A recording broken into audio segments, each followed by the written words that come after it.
Vihari news. భారత ప్రధాని నరేంద్ర మోదీ ప్రస్తుతం మన దేశానికి నైరుతి మూలాన ఉన్న లక్షద్వీప్ పర్యటనలో ఉన్నారు. ప్రస్తుతం ఈ పర్యటనకి సంబంధించిన చర్చ వార్తల్లో హాట్ గా మారింది.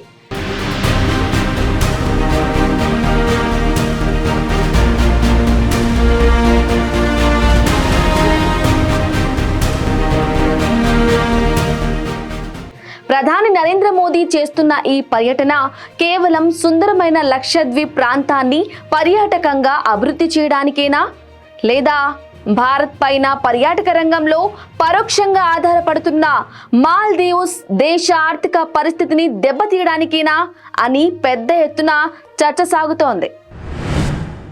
ఇటీవల కేంద్ర పాలిత ప్రాంతమైన లక్షద్వీప్ లో ప్రధాని నరేంద్ర మోదీ పర్యటించిన నేపథ్యంలో లక్షద్వీప్ అందాలని తన సోషల్ మీడియా ఖాతా ద్వారా చేరవేసే ప్రయత్నం చేశారు. ఆహ్లాదకరమైన బీచ్ ఒడ్డున హాయిగా కూర్చుని సేద తీరారు.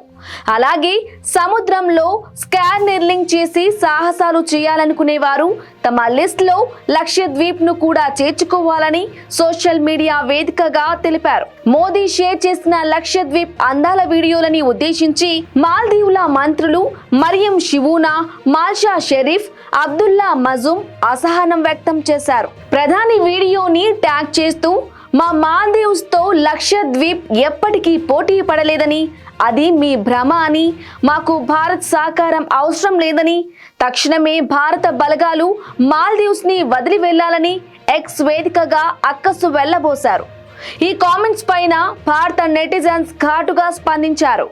మా భారత్ లేకుంటే మాల్దీవ్స్ ఆర్థిక పరిస్థితి మరోలా ఉండేదని, ఇరుగు పొరుగు దేశాలతో దౌత్య సంబంధాలు పెంపొందించుకోవాలే తప్ప ఇలాంటి దూకుడు స్వభావం పనికిరాదని మాల్దీవ్స్ మంత్రులు పెట్టిన కామెంట్స్ ని ట్యాగ్ చేశారు. దీంతో మాల్దీవ్స్ ప్రభుత్వం ఆ ముగ్గురు మంత్రులని సస్పెండ్ చేసి వారు చేసిన కామెంట్స్ పూర్తిగా వ్యక్తిగతం, వాటికి మాల్దీవ్స్ ప్రభుత్వానికి ఎలాంటి సంబంధం లేదని మాల్దీవ్స్ సర్కార్ తెలిపింది. 2022 సెప్టెంబర్ వరకు మాల్దీవ్స్ అధ్యక్షుడిగా ఉన్న మహమ్మద్ సోలీ భారత్తో ఎన్నో స్నేహపూర్వక ఒప్పందాలు కుదుర్చుకుని మాల్దీవ్స్ పర్యాటక రంగాన్ని అభివృద్ధి చేశాడు. అయితే ప్రస్తుతం మాత్రం మాల్దీవ్స్ చైనా కనుసన్నల్లోనే నడుస్తూ ఉంది. దీనికి ప్రధాన కారణం గత సంవత్సరం జరిగిన ఎన్నికల్లో ప్రోగ్రెసివ్ పార్టీ నేత మహమ్మద్ మయీజ్ మాల్దీవ్స్ అధ్యక్షుడిగా ఎన్నికవడం. భారత్ సహకారాన్ని ఎదుగుదలని ఓర్వలేని మహమ్మద్ మయీజ్ గత అధ్యక్ష ఎన్నికల్లో ఇండియా అవుట్ నినాదంతో పోటీలో ఉన్నాడు. ఇండియా అభివృద్ధికి సహకరించని మహమ్మద్ మయీజ్ డ్రాగన్ తో మాత్రం సత్సంబంధాలు కొనసాగిస్తున్నాడనే ప్రచారం కూడా ఉంది. అయితే మాల్దీవ్స్ జీవనాధారం దాదాపుగా పర్యాటక రంగం పైనే ఆధారపడి ఉంటుంది.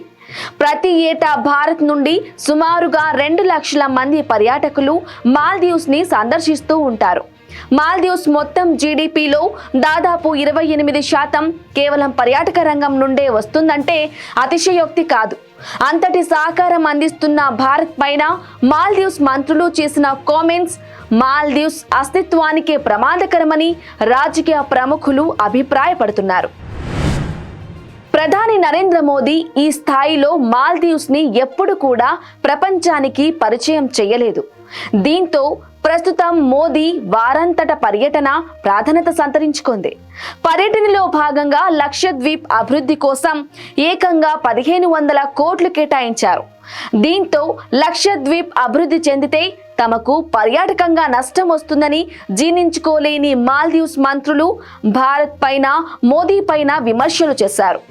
భారత్ కి చెందిన ప్రముఖులు సైతం వారి కామెంట్స్ ని తిప్పికొట్టారు. ప్రముఖ నటుడు అక్షయ్ కుమార్ ఎక్స్ వేదికగా మన భారత దీవులని అన్వేషిద్దాం, మన దేశ పర్యటనకి తోడుగా ఉందామని ట్వీట్ చేస్తూ మాల్దీవ్స్ మంత్రులకి కౌంటర్ ఇచ్చాడు. ఇక ప్రముఖ క్రికెటర్ సచిన్ టెండూల్కర్ సైతం లక్షద్వీప్ ని పొగుడుతూ తన ఎక్స్ లో కామెంట్ చేశారు. ఇదే తరహాలో ఎంతో మంది భారత్ కి అండగా నిలబడ్డారు. మాల్దీవ్స్ భారత్ పైన విమర్శలు చేయటానికి ప్రధాన కారణం మాల్దీవ్స్ కి సమీపంలో ఉన్న లక్షద్వీప్ ని పర్యాటకంగా అభివృద్ధి చేస్తే తమ దేశం ఆర్థికంగా కుదేలవుతోందని భయం. ఈ భయంతోనే వారు అసహనం వ్యక్తం చేశారు. వారి విమర్శలని ప్రతిఖండించిన భారత నెటిజన్స్ బైకాట్ మాల్దీవ్స్ అనే ట్యాగ్ ద్వారా మాల్దీవ్స్ కి ఎవరు వెళ్ళకండి అని, మన దేశంలో ఎన్నో పర్యాటక ప్రాంతాలు ఉన్నాయని వాటిని అభివృద్ధి చేసుకుందామని కామెంట్స్ చేస్తున్నారు. దీంతో ప్రస్తుతం ఉన్న టూరిజం లెక్కల ప్రకారం భారతీయులు సుమారుగా 8,000 హోటల్స్ క్యాన్సిల్ చేసుకున్నట్లు సమాచారం. ఓవైపు మాల్దీవ్స్ ప్రభుత్వానికి నిరసనగా మాల్దీవ్స్ లకు ఫ్లైట్స్ బుకింగ్స్ నిలిపివేసింది ఈజ్ మై ట్రిప్ సంస్థ.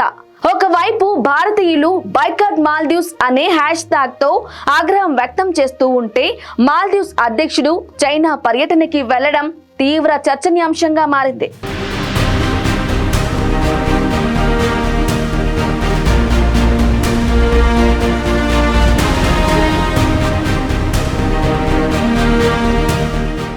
For more updates, keep watching Vihari News.